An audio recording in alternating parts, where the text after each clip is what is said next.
السلام علیکم۔ حضرت علی اور ان کے اہل بیت یعنی ان کے گھر والوں کی فضیلت اور منقبت میں اس کثرت سے جھوٹی روایات گھڑی گئی ہیں کہ اتنی جھوٹی روایات اس امت میں کسی بھی شخصیت کے بارے میں نہیں گھڑی گئیں، اور ان جھوٹی روایات کو گھڑنے کا مقصد حضرت علی اور ان کے اہل بیت کی فضیلت کو اس درجہ بڑھا دینا ہے کہ ان کے مقابلے میں دوسرے صحابہ کی شان گھٹی ہوئی نظر آئے۔ انہی روایات میں سے ایک روایت حضرت علی کے مولود کعبہ کی ہے، جس کی صرف اور صرف ایک ہی سند ہے۔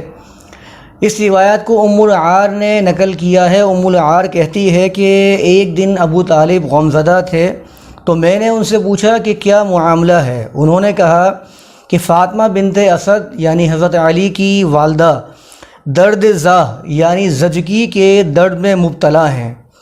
اسی دوران اللہ کے رسول صلی اللہ علیہ وسلم بھی آ پہنچے۔ انہوں نے دریافت فرمایا کہ اے میرے چچا، کیا معاملہ ہے؟ ابو طالب نے کہا فاطمہ بنت اسد کو درد زاہ کی تکلیف ہے۔ پھر اللہ کے رسول نے ابو طالب کا ہاتھ پکڑا اور انہیں اور فاطمہ بنت اسد کو کعبہ لے آئے۔ پھر فاطمہ سے فرمایا اللہ کے نام کے ساتھ یہاں بیٹھ جاؤ۔ پھر فاطمہ نے کعبہ میں ایک ہنستے مسکراتے صاف ستھرے اور خوبصورت بچے کو جنم دیا کہ اس سے پہلے میں نے ایسا حسین بچہ نہیں دیکھا تھا۔ پھر ابو طالب یا اللہ کے رسول نے اس کا نام علی رکھ دیا اور اللہ کے رسول اسے اٹھا کر ان کے گھر لے گئے۔ ام العار کی اس روایت کو ابن مغازلی نے اپنی کتاب مناقب علی میں بیان کیا ہے، جس کا حدیث نمبر ہے 3۔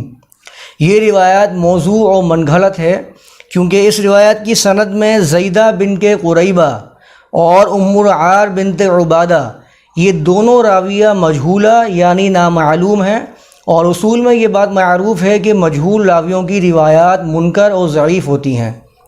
اس کے علاوہ اس سند کا تیسرا راوی یحییٰ بن حسن العلوی یہ راوی رافضی کذاب ہے، لہٰذا یہ سند ضعیف اور باطل موضوع منگھڑت ہے۔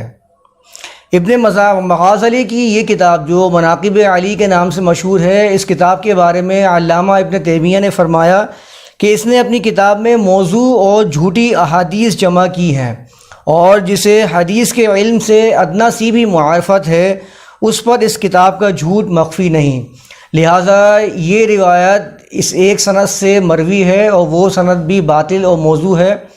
اور جو شخص بھی یہ دعویٰ کرتا ہے کہ حضرت علی کی ولادت خانہ کعبہ میں ہوئی تھی، اس کا یہ دعویٰ باطل اور جھوٹ پر مبنی ہے۔